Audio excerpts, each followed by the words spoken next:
ಆತ್ಮೀಯ ಮತದಾರ ಬಂಧುಗಳೇ, ನಿಮ್ಮೆಲ್ಲರಿಗೂ ನಮಸ್ಕಾರ. ಇಂದು ನಾನು ವಿಶೇಷ ಸಮಗ್ರ ಪರಿಷ್ಕರಣೆ ಅಂದರೆ SIRಗಾಗಿ ನಿಮ್ಮ ಎನ್ಯುಮರೇಷನ್ ಫಾರ್ಮ್ ಹೇಗೆ ಭರ್ತಿ ಮಾಡಬೇಕು ಎಂಬುದರ ಬಗ್ಗೆ ಮಾಹಿತಿ ನೀಡಲಿದ್ದೇನೆ. ಮೊದಲನೆಯದಾಗಿ ಭಾಗ 1 ನೋಡಿ.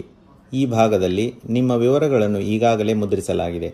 ನಿಮ್ಮ ಹೆಸರು, ಮತದಾರರ ಗುರುತಿನ ಚೀಟಿ ಅಂದರೆ ಎಪಿಕ್ ಸಂಖ್ಯೆ, ವಿಳಾಸ, ವಿಧಾನಸಭಾ ಕ್ಷೇತ್ರ ಮತ್ತು ನಿಮ್ಮ ಹಳೆಯ ಭಾವಚಿತ್ರಗಳನ್ನು ಮುದ್ರಿಸಲಾಗಿದೆ. ಅದಲ್ಲದೆ ನಿಮ್ಮ ಬೂತ್ ಮಟ್ಟದ ಅಧಿಕಾರಿಯ ಹೆಸರು ಅಂದರೆ BLO ರವರ ಹೆಸರು ಮತ್ತು ಮೊಬೈಲ್ ಸಂಖ್ಯೆಯನ್ನು ಸಹ ಮುದ್ರಿಸಲಾಗಿದೆ. ನಿಮ್ಮ ಮುದ್ರಿತವಾಗಿರುವ ಭಾವಚಿತ್ರ ಹಳೆಯದಾಗಿದ್ದರೆ ಅಥವಾ ಅಸ್ಪಷ್ಟವಾಗಿದ್ದರೆ ನೀವು ಹೊಸ ಭಾವಚಿತ್ರವನ್ನು ಒದಗಿಸಬೇಕಾಗುತ್ತದೆ. ಆದರೆ ಹಳೆಯ ಭಾವಚಿತ್ರವು ಸರಿಯಾಗಿದ್ದರೆ ನೀವು ಹೊಸ ಭಾವಚಿತ್ರವನ್ನು ನೀಡದೆ ಮುಂದುವರಿಯಬಹುದು. ಭಾಗ 2ರಲ್ಲಿ ಹಿಂದಿನ SIRನ ಅಂದರೆ 2002ನೇ ಸಾಲಿನ ಮತದಾರರ ಪಟ್ಟಿಯ ವಿವರಗಳನ್ನು ನೀವು ದಾಖಲಿಸಬೇಕಾಗಿದೆ. ಇಲ್ಲಿ ನಿಮಗೆ 2 ಆಯ್ಕೆಗಳಿವೆ.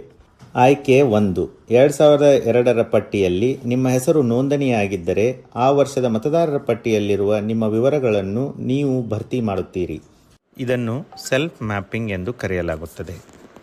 ಆಯ್ಕೆ 2, ಒಂದು ವೇಳೆ 2002ರಲ್ಲಿ ನಿಮ್ಮ ಹೆಸರು ನೋಂದಣಿಯಾಗದಿದ್ದರೆ ನೀವು ನಿಮ್ಮ ತಂದೆ, ತಾಯಿ, ಅಜ್ಜ ಅಥವಾ ಅಜ್ಜಿಯವರ 2002ರ ಮತದಾರರ ಪಟ್ಟಿಯ ವಿವರಗಳನ್ನು ಒದಗಿಸಬೇಕು. ಇದನ್ನು ಪ್ರೊಜೆನಿ ಮ್ಯಾಪಿಂಗ್ ಎಂದು ಕರೆಯಲಾಗುತ್ತದೆ.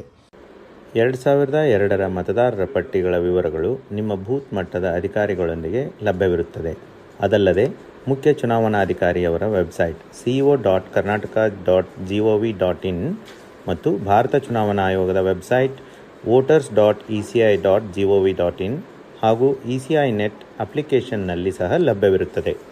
ಭಾಗ 3ರಲ್ಲಿ ನಿಮ್ಮ ಪ್ರಸ್ತುತ ವಿವರಗಳನ್ನು ನಮೂದಿಸುತ್ತೀರಿ. ದಯವಿಟ್ಟು ಗಮನಿಸಿ, ಇಲ್ಲಿ ನಿಮ್ಮ ಜನ್ಮ ದಿನಾಂಕವನ್ನು ಕಡ್ಡಾಯವಾಗಿ ನಮೂದಿಸಬೇಕು. ಆದರೆ ನಿಮ್ಮ ಆಧಾರ್ ಮತ್ತು ಮೊಬೈಲ್ ಸಂಖ್ಯೆಗಳನ್ನು ನಮೂದಿಸುವುದು ಐಚ್ಛಿಕವಾಗಿರುತ್ತದೆ. ಅದರೊಂದಿಗೆ ನೀವು ಕುಟುಂಬ ಸದಸ್ಯರ ಹೆಸರುಗಳನ್ನು ಒದಗಿಸಬೇಕು. ಇದರಲ್ಲಿ ನಿಮ್ಮ ತಂದೆ, ಪೋಷಕರು, ತಾಯಿಯವರ ಹೆಸರು ಹಾಗೂ ಮದುವೆಯಾಗಿದ್ದರೆ ಗಂಡ ಅಥವಾ ಹೆಂಡತಿಯ ಹೆಸರನ್ನು ನಮೂದಿಸಬಹುದು.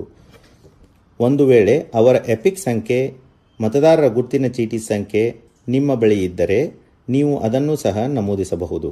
ನಿಮ್ಮ ಎಲ್ಲ ನಮೂದುಗಳು ನಿಖರವಾಗಿವೆಯೇ ಎಂದು ನೀವು 2 ಬಾರಿ ಪರಿಶೀಲಿಸಿ ಹಾಗೂ ಕೆಳಗಡೆ ನೀಡಿರುವ 3 ಘೋಷಣೆಗಳನ್ನು ಓದಿಕೊಂಡ ನಂತರ ಫಾರ್ಮ್ಗೆ ಸಹಿ ಮಾಡಿ ಅಥವಾ ಎಡಗೈ ಹೆಬ್ಬೆರಳ ಗುರುತು ನೀಡಿ.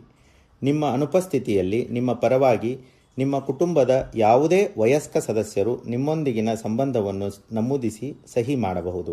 ಸಹಿ ಮಾಡಿದ ನಂತರ ಫಾರ್ಮ್ ಅನ್ನು ನಿಮ್ಮ ಬೂತ್ ಮಟ್ಟದ ಅಧಿಕಾರಿಯವರಿಗೆ ಅಂದರೆ BLO ರವರಿಗೆ ಹಸ್ತಾಂತರಿಸಿ. ನಂತರ BLO ಸ್ವತಃ ಫಾರ್ಮ್ಗಳಿಗೆ ಸಹಿ ಮಾಡುತ್ತಾರೆ.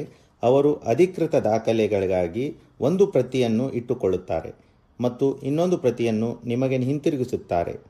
ದಯವಿಟ್ಟು ಈ ಹಿಂತಿರುಗಿಸಿದ ಪ್ರತಿಯನ್ನು ಸುರಕ್ಷಿತವಾಗಿಟ್ಟುಕೊಳ್ಳಿ, ಏಕೆಂದರೆ ಇದು ನಿಮ್ಮ ಅಧಿಕೃತ ಸ್ವೀಕೃತಿಯಾಗಿರುತ್ತದೆ. ವಿಶೇಷ ಸೂಚನೆ: ಎನ್ಯುಮರೇಷನ್ ಫಾರ್ಮ್ ಜೊತೆ ಯಾವುದೇ ದಾಖಲೆ ಒದಗಿಸುವ ಅವಶ್ಯಕತೆ ಇರುವುದಿಲ್ಲ. ನಿಮ್ಮ ಅಮೂಲ್ಯ ಸಮಯಕ್ಕಾಗಿ ಧನ್ಯವಾದಗಳು.